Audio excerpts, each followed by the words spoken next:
Estamos continuando con el fruto del Espíritu Santo y uno es benignidad. Para tener mucha benignidad uno tiene que ser lleno del Espíritu Santo, o sea, ser bautizado con el Espíritu Santo de Dios. Una cosa es recibir el Espíritu Santo, y el Espíritu Santo es una persona, así que se recibe completo, no se recibe en partes, sino se recibe completo, y es cuando la persona se convierte a Cristo. Pero después tiene que ser lleno del Espíritu Santo en la medida que uno le va cediendo todo el control de su espíritu, su alma, su cuerpo, sus emociones, su voluntad, le va cediendo la voluntad a la guía del Espíritu Santo, y entonces uno es lleno del Espíritu Santo de Dios y se incrementan tanto los dones del Espíritu Santo como los frutos, entre ellos la benignidad. Y benignidad es la amabilidad que surge de un corazón que ama. La benignidad es la amabilidad que surge de un corazón que ama. Tiene que ver con las actitudes para con los demás. Es lo contrario de tener un carácter áspero, tosco, duro. Y en 1 Corintios 13, versículo 4 dice: el amor es sufrido, es benigno. Ahí está la benignidad. El amor no tiene envidia. Y en ese texto también se nos dice que la benignidad es el resultado del amor ágape, del amor de Dios. Todos deseamos que nos traten bien, con amabilidad, y el fruto del Espíritu nos lleva a tratar bien a los demás, aunque ellos no nos traten bien a nosotros. En Efesios 4:32, ¿cómo debemos ser con nosotros? Vamos a ver lo que dice la palabra de Dios. Antes, sed benignos unos con otros, misericordiosos, perdonándoos unos a otros como también Dios los perdonó a ustedes en Cristo. Ustedes vean que habla en tiempo pasado, los perdonó, los limpió, los cambió. Y cuando uno entrega la vida a Jesús, Dios borra todos los pecados que uno hizo desde ese momento hacia atrás, y pone el Espíritu Santo para darnos el poder para no pecar y para poder ser transformados a la imagen y la semejanza de Dios. Entonces, ¿cómo debemos ser unos con nosotros? Benignos, misericordiosos y perdonándonos unos a otros de la misma manera que Jesús nos perdonó a nosotros. Colosenses 3:12 dice: vístanse pues como escogidos de Dios, santos y amados, de entrañable misericordia, de benignidad, estamos hablando de la benignidad, de humildad, de mansedumbre, de paciencia. Entonces, ¿con qué debemos vestirnos? Como escogidos de Dios, santos, y de benignidad, de humildad, de mansedumbre y de paciencia. ¿Y cómo debemos hablar con los demás? Según Colosenses 4:6, dice: sea vuestra palabra siempre con gracia, sazonada con sal, para que sepan cómo deben responder a cada uno. Una palabra de gracia, una palabra de amor inmerecido, una palabra amable, que tenga sabor, que tenga sal, por así decirlo, como dice aquí, sazonada con sal, para que sepan cómo deben responder a cada uno. Una palabra de amabilidad, una palabra de benignidad y una acción benigna. Y benignidad entonces es la amabilidad que surge de un corazón que ama. Vamos a ver la bondad, que es otro de las manifestaciones del fruto del Espíritu. Y es la cualidad de una persona regida por lo que es bueno y cuya meta es el bien. Bondad es la cualidad de una persona regida por lo que es bueno y cuya meta es el bien.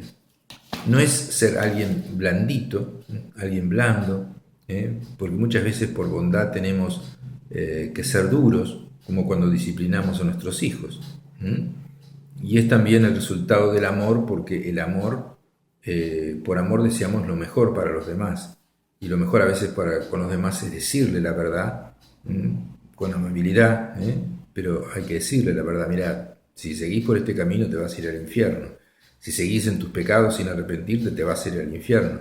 Y la gente y se lo vea como algo lejano, pero la persona de repente vemos que todos los días se mueren gente joven, gente de 20 años chocan con la moto, gente que se ahoga, gente que se electrocuta, gente que le agarra un paro cardíaco. ¿Y quién sabe el momento de su muerte? Hay que estar preparado, hay que estar lleno de Dios, lleno de la palabra de Dios, hay que estar en buenas relaciones con Dios y ser alguien de Dios. Entonces el Señor Jesús fue benigno con una mujer que era pecadora, que había sido descubierta en el acto mismo de adulterio, pero también fue bueno en la purificación del templo, a pesar de su fortaleza, su energía, que echó a todos los animales y a todos los que vendían palomas y los cambistas, y los echó a todos. También eso es el amor, porque estaba con celo por la casa de Dios, y entonces estaban haciendo un comercio de la casa de Dios y Jesús los echó. Como también fue benigno, bondadoso con aquella persona que debía ser apedreada por ser sorprendida en el acto mismo de adulterio. Le dijo: anda y no peques más. Yo no te condeno, pero anda y no peques más. Esperemos que no haya pecado más, porque si no, no la vamos a ver en el cielo. Pero si ella no pecó más, entonces seguramente cuando partamos de este mundo vamos a encontrarnos con aquella persona que nos va a decir: yo era aquella que salió en la Biblia que Jesús perdonó cuando me descubrieron en el acto mismo de adulterio. Entonces, de la misma manera, cuando los padres castigan justamente a sus hijos, no lo hacen por malos, sino por buenos, porque desean su bien. El problema surge cuando los padres castigan para desahogar su ira y no por amor. A veces están re locos, y empiezan a pegarle, y es por los problemas que tienen. Hay que tener mucho cuidado de eso. No hay que descargar los problemas o la ira o el enojo sobre los hijos. En Romanos 11:22 dice así: mira pues la bondad y la severidad de Dios. La severidad ciertamente para con aquellos que cayeron, pero la bondad para contigo, si permaneces en esa bondad. Entonces, ¿con qué actitud está unida la bondad en este texto? Con la severidad. La bondad y la severidad para el bien están unidas. Romanos 15:14: ¿y para qué nos capacita la bondad? Dice: pero estoy seguro de ustedes, hermanos míos, de que ustedes mismos están llenos de bondad, llenos de todo conocimiento, de tal manera que pueden amonestarse los unos a los otros. Entonces, estar lleno de bondad y de todo conocimiento de Dios, uno puede amonestarse uno al otro diciendo: mira, esto está mal. Y también eso es bondad, cuando uno señala con amor las cosas que la persona que uno ama debe corregir. En Efesios capítulo 5, versículo 9, dice: porque el fruto del Espíritu es en toda bondad, justicia y verdad. Entonces, ¿con qué virtudes va unida la bondad? Con justicia y con verdad. Vemos pues que ser buenos no es ser tolerantes con el pecado o con el mal, sino desear hacer todo aquello que promueva el verdadero bien, que está inseparablemente unido a la justicia y a la verdad de Dios. Siempre la bondad estará de acuerdo con la palabra y con la santidad de Dios. Ahora vamos a ver fe. Y no se refiere a la fe que te da la salvación, porque uno es salvo por la fe en los méritos de Cristo. Ese es un don de Dios que todo creyente ha recibido. Por gracia sois salvos por medio de la fe, y esto no es algo de ustedes, sino que es un don de Dios, no por obras para que nadie se gloríe, dice el libro a los Efesios. Ni es la fe que se apropia de las promesas de Dios, sino la actitud de certidumbre y confianza inalterables en la realidad y fidelidad de Dios. Esta fe es la actitud de certidumbre y confianza inalterables en la realidad, que Dios es real, y en la fidelidad de Dios, y que llega a formar parte del carácter de un creyente lleno del Espíritu Santo. En Hebreos capítulo 11, versículos 32 al 39, vamos a ver qué produjo la fe en estos hombres.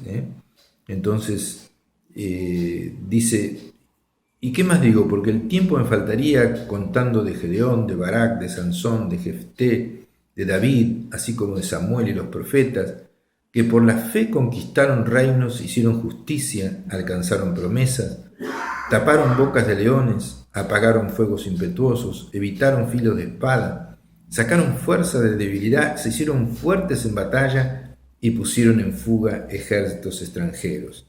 Otros experimentaron vituperios y azotes, y además de esto prisiones y cárceles, y fueron apedreados, puestos a prueba, muertos a filo de espada, y anduvieron de acá para allá cubiertos de pieles de cabras, y pobres, angustiados y maltratados, de los cuales el mundo no era digno, errando por los desiertos, por los montes, por las cuevas y las cavernas de la tierra. Y todos estos, aunque alcanzaron buen testimonio mediante la fe, no recibieron lo prometido, porque después, cuando partieron de este mundo, recibieron lo prometido, pero ellos estuvieron en medio de la voluntad de Dios, sufrieron llevando su propia cruz, pero no se apartaron de, el propósito de Dios para sus vidas. Entonces, produjo grandes conquistas para Dios. Estos hombres alcanzaron promesas, sacaron fuerzas de debilidad, y eso fue el resultado de la fe. ¿Fue todo positivo o halagador para ellos? No. Y en 1 Corintios 13 dice: ¿qué cosas permanecerán cuando las demás desaparezcan? La fe, la esperanza y el amor. Nota que la fe mencionada permanecerá juntamente con la esperanza y el amor, aun cuando ya no sean necesarias la fe salvadora ni la fe para apropiarse de las promesas de Dios. O sea que en el más allá, cuando estemos en el cielo, esta es la fe que va a permanecer. Nuestra salvación se habrá completado, estaremos disfrutando del cumplimiento de todas las promesas de Dios, y entonces es porque se refiere a la fe como manifestación del fruto del Espíritu Santo como rasgo de nuestro carácter. Es la fe que estamos refiriendo como fruto del Espíritu, es la manifestación del fruto del Espíritu como rasgo de nuestro carácter, y eso va a permanecer por toda la eternidad. Entonces, en 2 Corintios 5, 6 al 9, ¿cómo es la vida del que tiene fe como rasgo de su carácter? Dice que vive confiado. Así que, confiado siempre, sabiendo que entre tanto que estamos en el cuerpo, estamos ausentes del Señor, pero confiamos, y más quisiéramos estar ausentes del cuerpo y presentes al Señor. Por lo tanto, procuramos también, lo ausentes o presentes, serle agradables. O sea, ausentes significa que todavía no estamos con Dios en el cielo, y presentes estamos con Dios aquí en la tierra. Entonces, ausentes o presentes, queremos ser agradables, y eso se motiva por la fe. Entonces, la vida del que tiene fe como rasgo de su carácter es el vivir confiado. Vamos a un corte y seguimos.